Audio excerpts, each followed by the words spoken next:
Kapag magkaiba ang amount ng column na to at ito, dapat automatic may highlight para hindi ka magkamali. Paano sa Excel? Tara, turo ko sa'yo. Kakaalam, ito pala yung month and inventory ko. Meron akong system count tsaka actual count. Gusto ko mag-highlight kapag magkaiba o magkaroon ng variance. Ngayon, i-highlight ko yung system count ko pababa.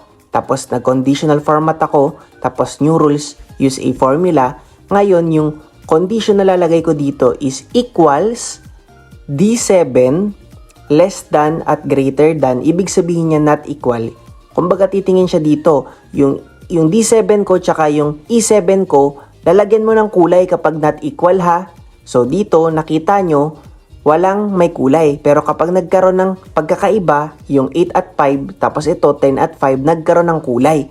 Nakita nyo? Tapos pwede kayong maglagay dito ng, i-highlight nyo to, yung inyong category. Ctrl-Shift-L para magkaroon ka ng filter. Shortcut yan. Tapos pwede mo nang isort by color.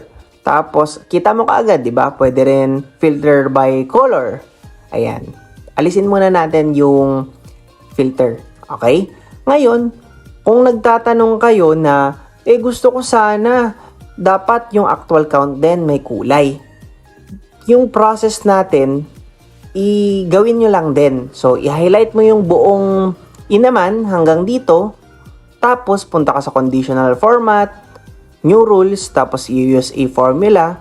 So, dito, equals yung E7 ko. Parang ganun yung idea, yung pagkabasa dito. Yung E7 ko, kapag not equal siya sa D7, lalagyan mo ng kulay orange. Ito, naglagay tayo ng kulay orange or yung ating highlight. So, ayan, parehas, di ba?